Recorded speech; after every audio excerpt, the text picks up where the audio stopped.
Sebuah bus penumpang terguling dan menabrak jembatan ataupun pembatas jalan di Simpang Susun Exit Tol Krapyak, Semarang, Jawa Tengah. 15 penumpang meninggal dunia dan 19 lainnya mengalami luka-luka.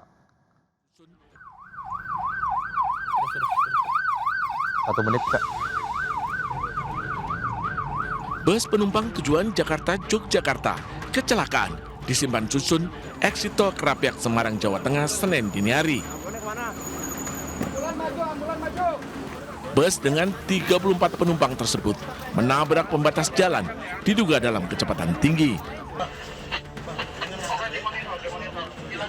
Dari hasil penyelidikan sementara, bus melaju dengan kecepatan tinggi sebelum terguling hingga bagian atas kabin ringsek.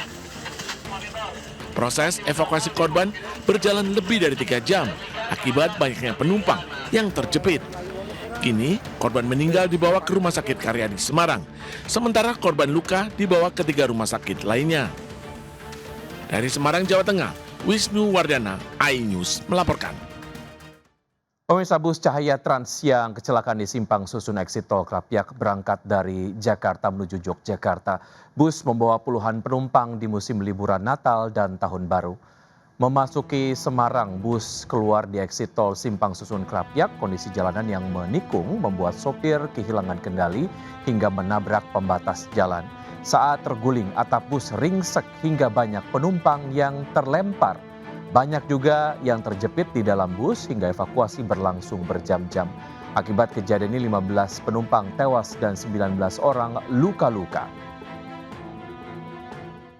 Seekor ular sanca dievakuasi dari dalam lubang kloset di salah satu rumah warga di Duren Sawit, Jakarta Timur. Sebelumnya ular sepanjang 2,5 meter tersebut muncul di plafon lalu jatuh dan melarikan diri dengan masuk ke dalam kloset. Warga berusaha mevakuasi seekor ular sanca sepanjang 2,5 meter di dalam kamar mandi kontrakan di Jalan Haji Kamat, Pondok Bambu, Duren Sawit, Jakarta Timur. Tidak mudah warga menarik keluar ular yang sebelumnya berada di atas plafon. Ini pawangnya. Nah. Petugas Gul Karmat sektor Duren Sawit yang datang segera mengevakuasi ular menggunakan alas khusus. Usai ditarik keluar, ular dimasukkan ke dalam karung untuk menghindari hal-hal yang tidak diinginkan. Ular sanca ini lalu dibawa petugas dan rencananya akan diserahkan ke pencinta reptil atau Balai Konservasi Sumber Daya Alam. Dari Jakarta, Rizky Valupi, iNews melaporkan. Sebuah bus penumpang terguling dan menabrak jembatan ataupun pembatas jalan di Simpang Susun Exit Tol Krapyak, Semarang, Jawa Tengah. 15 penumpang meninggal dunia dan 19 lainnya mengalami luka-luka. 1 menit, Kak. Bus penumpang tujuan Jakarta-Yogyakarta kecelakaan di Simpang Susun Exit Tol Krapyak, Semarang, Jawa Tengah, Senin dini hari. Bus dengan 34 penumpang tersebut menabrak pembatas jalan, diduga dalam kecepatan tinggi. Dari hasil penyelidikan sementara, bus melaju dengan kecepatan tinggi sebelum terguling hingga bagian atas kabin ringsek. Proses evakuasi korban berjalan lebih dari 3 jam akibat banyaknya penumpang yang terjepit. Kini, korban meninggal dibawa ke Rumah Sakit Karyadi Semarang, sementara korban luka dibawa ke 3 rumah sakit lainnya. Dari Semarang, Jawa Tengah, Wisnu Wardana, iNews melaporkan. Pemirsa, bus Cahaya Trans yang kecelakaan di Simpang Susun Exit Tol Krapyak berangkat dari Jakarta menuju Yogyakarta. Bus membawa puluhan penumpang di musim liburan Natal dan Tahun Baru. Memasuki Semarang, bus keluar di exit tol Simpang Susun Krapyak. Kondisi jalanan yang menikung membuat sopir kehilangan kendali hingga menabrak pembatas jalan. Saat terguling, atap bus ringsek hingga banyak penumpang yang terlempar. Banyak juga yang terjepit di dalam bus hingga evakuasi berlangsung berjam-jam. Akibat kejadian ini 15 penumpang tewas dan 19 orang luka-luka. Selama libur panjang Natal dan Tahun Baru, PT KAI Daob 1 Jakarta menyediakan program diskon tarif 30% untuk kereta api kelas ekonomi. Masyarakat pun merespon positif diskon tersebut. Selama angkutan Natal dan Tahun Baru atau Nataru yang dimulai 18 Desember 2025 hingga 4 Januari 2026, PT KAI Daup 1 Jakarta mengoperasikan 1.732 perjalanan kereta api. Jumlah ini meningkat 10% dibandingkan dengan tahun sebelumnya. Hingga hari ini tiket yang terjual mencapai 565.875 tiket dari total kapasitas 909.536 tempat duduk. Tingginya permintaan ini diperkirakan akan mencapai puncaknya pada 24 Desember 2025. Antusiasme masyarakat ini menyusul program diskon tarif kereta api kelas ekonomi dan untuk mengantisipasi lonjakan penumpang, KAI Daup 1 Jakarta mengoperasikan 84 kereta api jarak jauh terdiri dari 68 kereta api reguler dan 16 kereta api tambahan.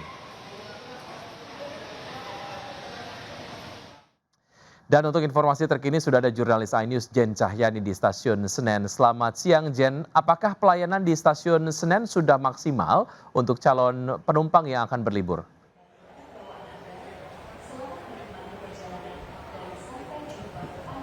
Ya, baik Wiki dan juga pemirsa, untuk seberapa maksimal mungkin hanya penumpang atau calon penumpang yang bisa menilai. Tapi saya akan tunjukkan kepada Anda seperti apa sih fasilitas dan juga pelayanan yang diberikan, salah satunya di Stasiun Pasar Senen dari Daup 1 Jakarta untuk melayani para calon penumpang yang ingin menggunakan mode transportasi kereta api. Nah, salah satunya ini di belakang saya ada tempat duduk prioritas. Nah, ini artinya tempat duduk atau tempat ruang tunggu di sini memang didesain atau disediakan secara inklusif untuk semua kalangan, baik itu untuk anak muda, kemudian ada untuk lansia juga yang sudah disediakan tempat duduk prioritas, kemudian untuk disabilitas, kemudian untuk ibu hamil, dan lain sebagainya. Nah, selain itu, Wiki dan juga pemirsa, untuk fasilitas lain yang ada di Stasiun Pasar Senen ini, saya juga akan tunjukkan ini di sebelah sini.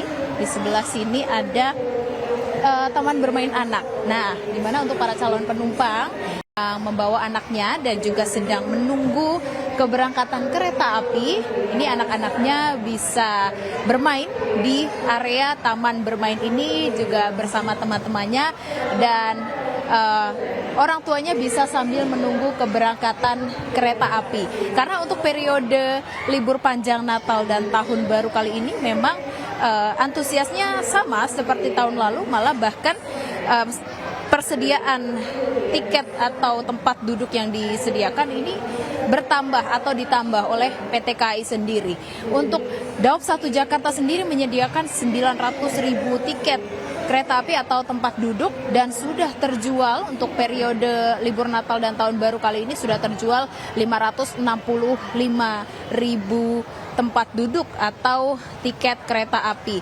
Dan selain itu, antusiasnya ditunjukkan dengan bagaimana PT KAI ini, Daup 1 Jakarta khususnya, ini menyediakan atau mengadakan potongan tarif atau diskon tiket kereta hingga 30% untuk kereta api jarak jauh. Dan ini disambut juga antusias oleh para calon penumpang yang menggunakan mode transportasi kereta api. Salah satunya juga bagaimana PT KAI menambah keberangkatan atau menambah kereta api. Jadi dengan total 84 kereta api, yakni diantaranya dari 68 kereta api reguler dan ada 16 kereta api tambahan. Dan nanti Wiki dan juga pemirsa, diperkirakan untuk puncak arus mudik Nataru ini akan terjadi pada tanggal 24 Desember karena tercatat okupansinya sangat tinggi atau paling tinggi. Ini ada di 93%. Dan nanti untuk puncak arus balik diperkirakan akan terjadi pada awal Januari 2026. Sementara itu, Wiki. Baik, Jen, terima kasih atas informasi yang Anda sudah sampaikan. Selamat bertugas kembali. Pemirsa, sementara itu lonjakan penumpang libur sekolah pada momen Natal dan Tahun Baru juga terjadi di Terminal Bus Kampung Rambutan, Jakarta Timur. Diperkirakan puncak arus mudik akan terjadi pada 23 Desember besok. Lonjakan penumpang arus mudik liburan Nataru tujuan Jawa Barat, Jawa Tengah, Sumatera Barat, dan Sumatera Selatan mulai terlihat di ruang tunggu keberangkatan Terminal Bus Kampung Rambutan, Ciracas, Jakarta Timur. Diprediksi puncak arus mudik akan terjadi pada Selasa 23 Desember besok. Pihak terminal juga sudah menyiapkan sejumlah posko di area terminal untuk mengantisipasi calon pemudik yang butuh bantuan. Selain itu, jumlah personil juga ditambah untuk menjamin rasa aman pada para pemudik. Mencegah hal-hal yang tidak diinginkan, pemirsa, saat musim liburan Natal dan Tahun Baru, petugas gabungan menggelar tes urin pada belasan awak bus angkutan Nataru di Terminal Kalideres, Jakarta Barat. Hasilnya, seorang kernet terindikasi mengonsumsi alkohol. Satu persatu awak bus angkutan Nataru menjalani pemeriksaan urin di Terminal Bus Kalideres, Jakarta Barat. Selain itu, 15 orang awak bus juga diwajibkan melakukan pemeriksaan kesehatan seperti tensi darah, kolesterol, serta gula darah yang dapat menyebabkan kantuk saat berkendara. Hasilnya, seorang kernet bus kedapatan baru saja mengkonsumsi alkohol. Petugas pun melarangnya ikut membawa pemudik Nataru. Hingga saat ini calon penumpang yang berangkat dari Terminal Kalideres sudah mencapai lebih dari 1.600 orang. Niat berlibur saat Natal dan Tahun Baru kandas usai bus yang digunakan pemudik hangus dilalap api di Musirawas Utara, Sumatera Selatan. Beruntung seluruh penumpang bisa menyelamatkan diri.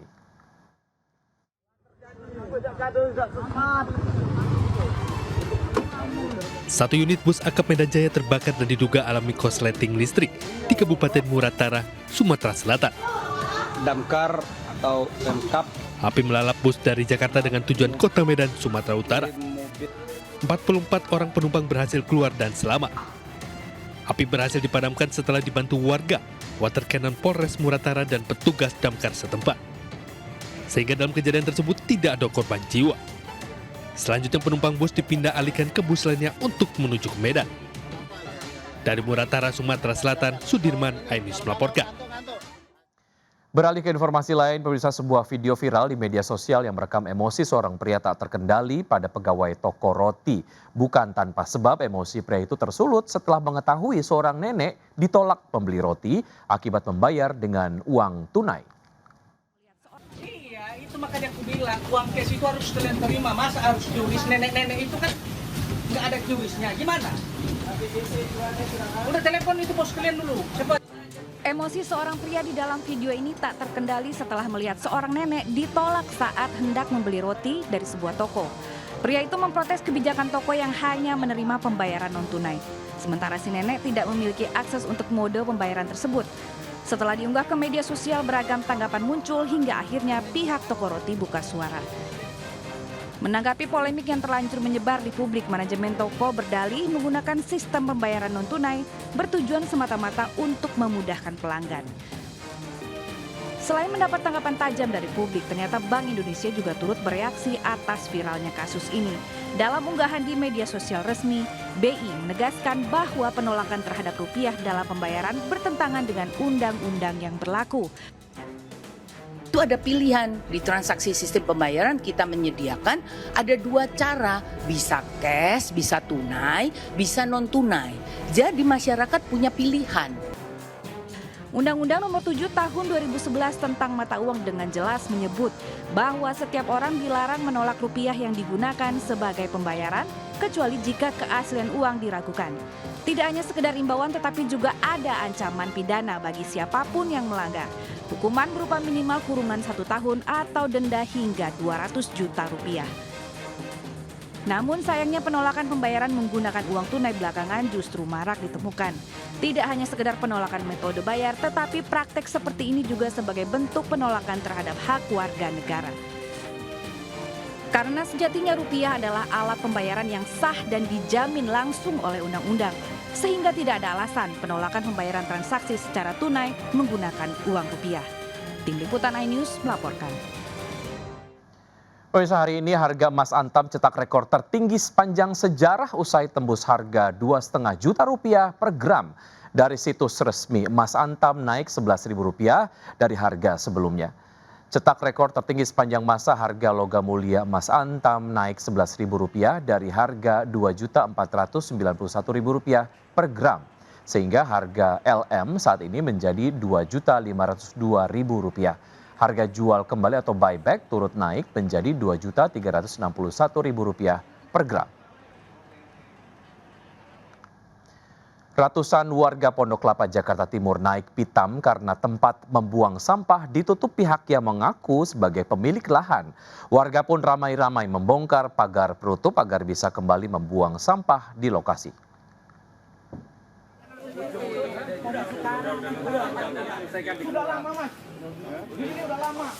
Setelah gagal bernegosiasi dengan pihak yang mengklaim pemilik lahan, ratusan warga RW 013 Pondok Kelapa Duren Sawit, Jakarta Timur bongkar paksa pembuangan sampah sementara yang sebelumnya ditutup pihak yang mengklaim pemilik lahan. Warga kesal dan merasa terganggu karena tidak bisa membuang sampah di TPS yang puluhan tahun telah mereka gunakan. Pemilik lahan mengklaim memiliki surat sah atas kepemilikan lahan seluas 400 meter persegi ini. Warga berharap agar lokasi tempat pembuangan sampah ini tidak ditutup agar bisa membuang sampah seperti biasa.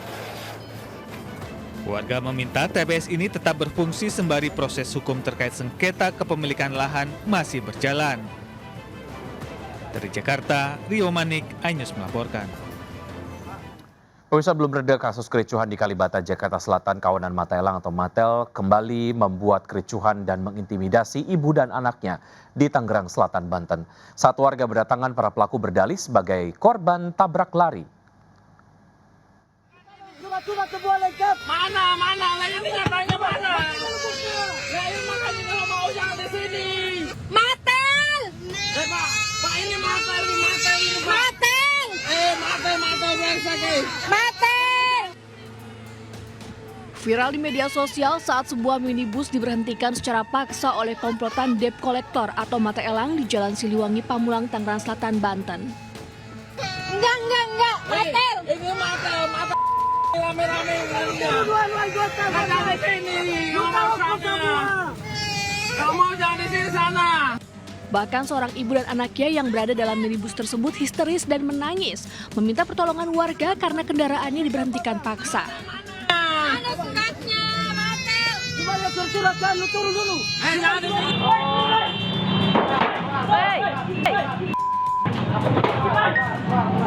Warga pun bergegas menolong pengendara. Namun komplotan Mata Elang ini justru berdalih menjadi korban tabrak lari. Karena banyaknya warga, kedua pelaku langsung kabur. Akibat peristiwa ini, kemacetan panjang terjadi dari arah Ciputat menuju Pamulang maupun arah sebaliknya. Warga berharap agar para pelaku dan komplotannya segera ditangkap karena sangat meresahkan. Dari Tangerang, Banten, Nunung Purnomo, iNews melaporkan. Cuaca ekstrim masih terjadi di sejumlah lokasi di Indonesia. Di pantai selatan Bangkalan, Jawa Timur, kawasan wisata kuliner porak-poranda akibat terjangan angin puting beliung. Bahkan sejumlah kafe dan cottage di sepanjang tepi pantai roboh. Akibat angin kencang selama beberapa menit menerjang sepanjang garis pantai selatan Bangkalan. Kencangnya angin yang disertai hujan deras membuat warga ketakutan dan hanya bisa berlindung di dalam rumah masing-masing. Usai hujan, bangunan semi permanen termasuk di Dermaga Rindu roboh. Warga hanya pasrah melihat dampak cuaca buruk yang memporak-porandakan lokasi usahanya hingga nyaris tak bersisa. Pihak BPBD pun mengimbau agar masyarakat lebih waspada menghadapi cuaca ekstrem ini hingga pergantian tahun nanti. Seorang penambang pasir terjebak di tengah derasnya banjir lahar dingin Gunung Semeru, Jawa Timur. Ia terjebak saat berusaha menyelamatkan genset dan peralatan tambang miliknya. Ismail, warga desa Bago yang menjadi pekerja tambang pasir ini ketakutan saat terjebak derasnya aliran banjir lahar hujan Gunung Semeru. Sebelumnya ia berusaha menyelamatkan genset dan peralatan tambang miliknya. Beruntung ia bisa dievakuasi penambang lain hingga ke seberang sungai. Banjir lahar dingin ini usai hujan mengguyur puncak Gunung Semeru. Hingga saat ini status Gunung Semeru masih berada di level 3 siaga. Dan berdasarkan rekomendasi PVMBG, masyarakat dilarang melakukan aktivitas apapun di radius 17 km di sepanjang jalur aliran lahar. Pasca terjangan banjir bandang yang menyapu lokasi wisata Pancuran 13 di Guci, Tegal, Jawa Tengah, alat berat dikerahkan untuk membersihkan lumpur. Selain itu, material batu dan pasir juga menutup 4 kolam.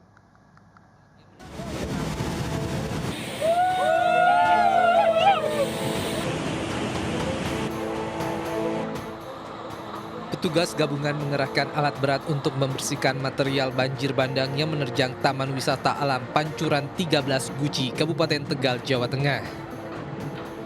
Pengelola wisata Guci terpaksa menutup sementara Pancuran 13 hingga batas waktu yang belum ditentukan. Sementara itu Pancuran 5 yang berada di bawah Pancuran 13 perlu waktu 2 hari untuk pembersihan material batu dan pasir.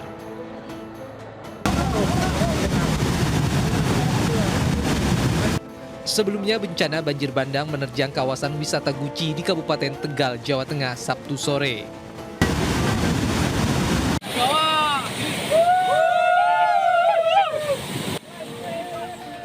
Kawasan yang biasanya riuh oleh wisatawan berubah menjadi mencekam akibat derasnya arus banjir bandang. Banjir bandang terjadi akibat meluapnya debit air di Sungai Gung akibat hujan deras yang mengguyur lokasi. Dari Tegal, Jawa Tengah, Yunibar iNews melaporkan. Niat memperbaiki mesin air, seorang pria malah ditemukan tewas tersengat aliran listrik di Cimahi, Jawa Barat. Sementara di Surabaya, Jawa Timur dikira hilang, seorang nenek 83 tahun ditemukan tidur di atap rumah tetangganya.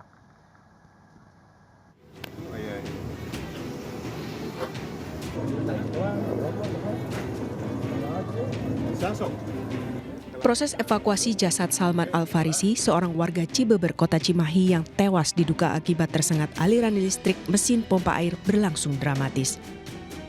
Korban tewas di atap rumah dan dievakuasi oleh petugas damkar Kota Cimahi.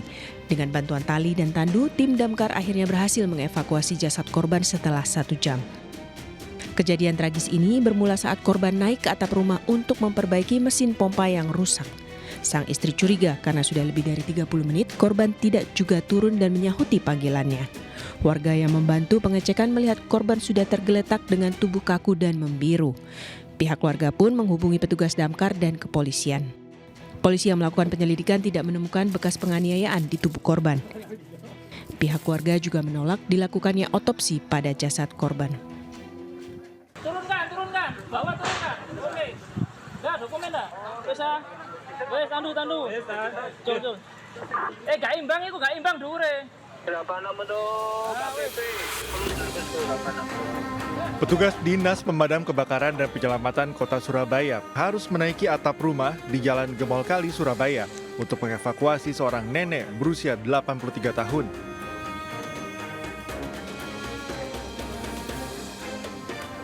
Sebelum mengevakuasi, petugas memberi makan dan minum sang nenek yang tidur di atap rumah tetangga semalaman dan dalam kondisi sakit. Proses evakuasi berlangsung dramatis. Petugas harus menggunakan tangga, tanduk keranjang, dan tali untuk menurunkan nenek dari atap rumah. Menurut keterangan warga, nenek bersama Sumina awalnya dilaporkan hilang oleh sang keponakan. Saat dilakukan pencarian, salah satu warga melihat lutut sang nenek yang berada di atap rumah seorang warga. Dari Surabaya, Jawa Timur, Hari Tambayong, iNews melaporkan. Guna melengkapi berkas pemeriksaan, polisi menggelar rekonstruksi kasus penembakan Hansip di Cakung, Jakarta Timur. Sebelumnya kasus itu terjadi pada November lalu hingga menyebabkan korban tewas ditembak.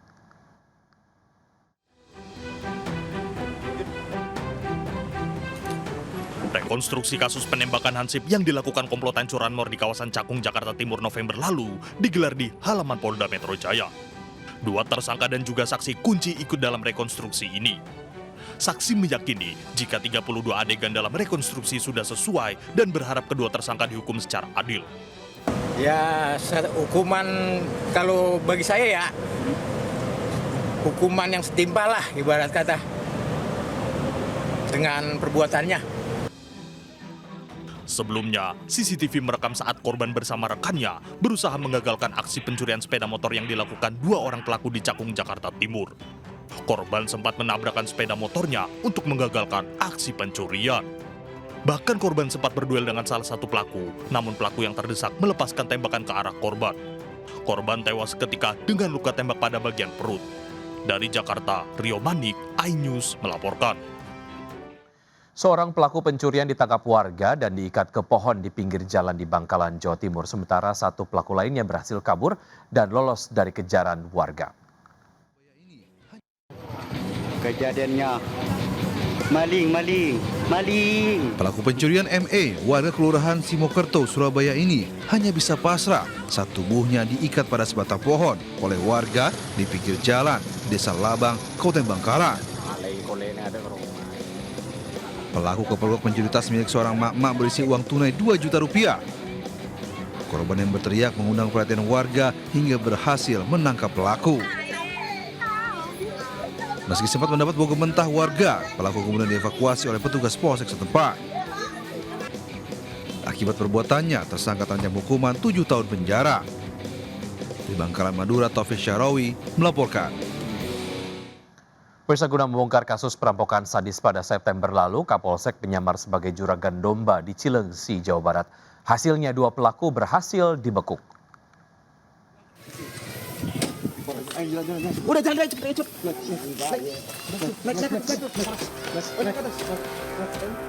Inilah aksi Kapolsek Cilengsi, Kompol Edison, yang menyamar untuk menangkap pelaku perampokan bernama Emet alias Aki. Mengenakan peci dan sarung, Kompol Edison menyamar sebagai juragan yang ingin membeli domba yang dijual pelaku di tempat persembunyiannya di Cianjur. Tertipu dengan penyamaran Kapolsek, pelaku pun tak berkutik saat Kompol Edison berhasil menangkapnya.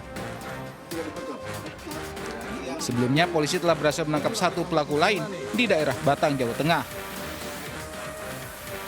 Sebelumnya, Polsek Cilengsi mendatangi rumah lansia yang menjadi korban perampokan para pelaku di Kampung Kubang, Desa Situsari, Cilengsi, Bogor. Perampokan terjadi pada September lalu, di mana pelaku yang berjumlah 4 orang tak hanya menganiaya pasutri lansia pemilik rumah, tapi juga menggasak harta korban. Selain menangkap 2 pelaku, polisi juga mengamankan barang bukti mobil hasil rampokan. Polisi kini memburu 2 pelaku lain yang buron. Dari Kabupaten Bogor, Jawa Barat, Cahyat Supriyatna, iNews melaporkan. Pemirsa, tak tanggung-tanggung 6 orang pencuri membawa kabur 3 unit truk box dari gudang perusahaan di Tangerang Selatan, Banten. Akibatnya perusahaan mengalami kerugian hingga 1 miliar rupiah.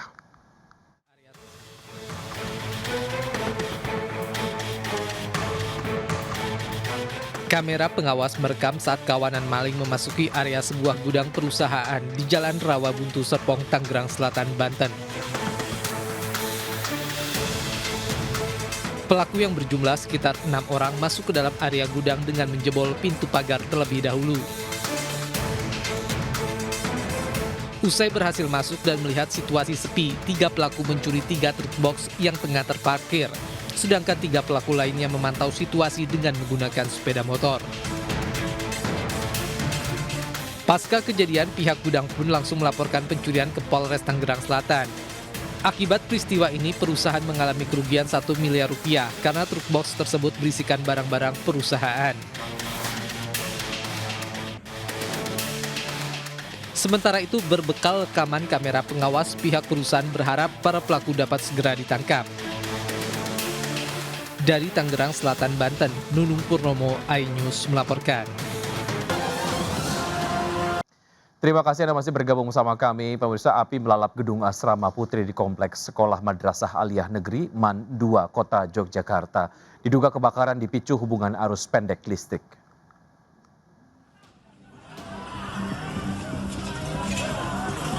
Awas. Dari video amatir warga, kebakaran hebat menghanguskan 2 ruang gedung asrama putri di lantai 2 Sekolah Madrasah Aliyah Negeri MAN 2 di Jalan Kiai Haji Ahmad Dahlan, Kota Yogyakarta.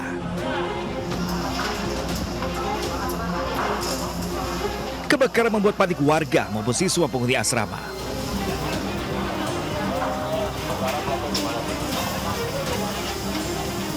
Diketahui gedung yang terbakar digunakan sebagai asrama putri dari para siswa sekolah. Beruntung seluruh siswa yang berada di lantai 2 tersebut berhasil menyelamatkan diri. Tidak butuh waktu lama, api segera padam setelah 4 unit mobil pemadam kebakaran dikerahkan. Kebakaran diduga karena hubungan pendek arus listrik dan masih dalam penyidikan aparat kepolisian. Dari Yogyakarta, Gudanto Farhan, iNews melaporkan. Kecewa karena polisi melepaskan pengedar narkoba, warga nekat membakar kantor Polsek Muara Batang Gadis, Mandailing, Natal, Sumatera Utara. Selain itu, warga juga merusak 1 unit mobil polisi.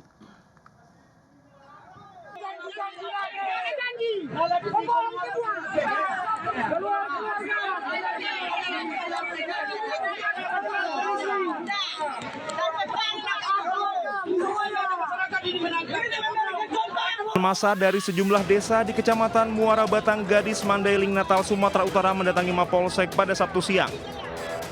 Masa mengamuk hingga membakar kantor dan merusak 1 unit mobil polisi. Warga mengamuk karena mendengar kabar bahwa diduga seorang pengedar narkoba yang telah diamankan sehari sebelumnya dilepas oleh polisi.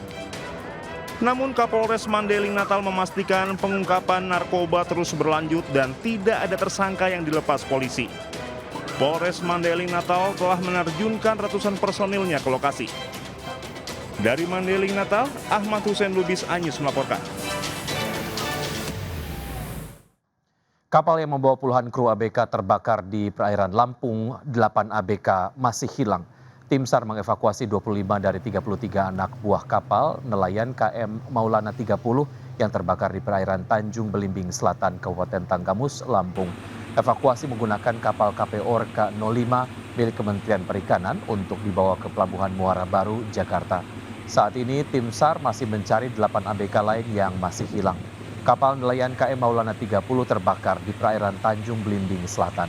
Dalam video amatir terlihat api membakar kapal dan kepulan asap hitam tebal membumbung tinggi di tengah laut.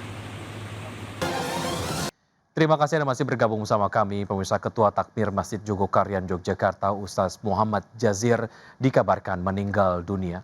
Warga mulai memadati Masjid Jogokarian. Mereka datang dari berbagai penjuru Yogyakarta. Kabar meninggalnya Ustaz Muhammad Jazir disampaikan melalui media sosial Masjid Jogokarian. Ketua Takmir Masjid Jogokarian meninggal dunia di Rumah Sakit PKU Muhammadiyah Yogyakarta pada Senin pagi. Saat ini jenazah disemayamkan di Masjid Jogokarian. Rencananya almarhum akan dimakamkan di Karangkajen, Yogyakarta. Ustadz Muhammad Jazir dikenal sebagai konseptor di balik gerakan Jogokarian yang mampu menyejahterakan warga sekitar. Ini adalah kondisi saat ini di Masjid Jogokarian. Libur Natal dan Tahun Baru kali ini paling seru dengan mengajak putra-putri Anda mengunjungi taman bermain. Kehadiran taman bermain di Jakarta seperti informasi berikut ini, selain memberikan ruang aman, juga bisa memberi wadah eksplorasi bagi anak.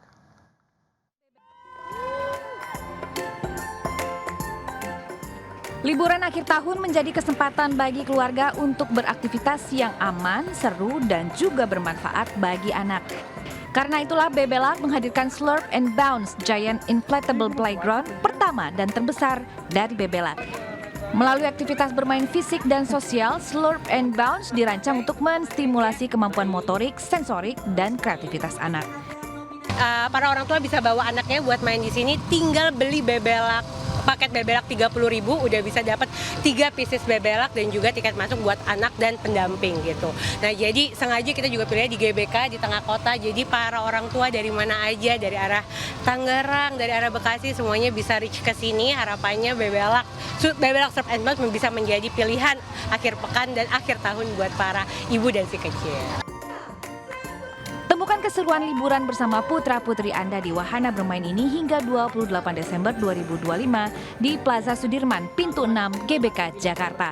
Seluruh area bermain dilengkapi standar keamanan internasional agar anak bisa bereksplorasi dengan aman dan nyaman.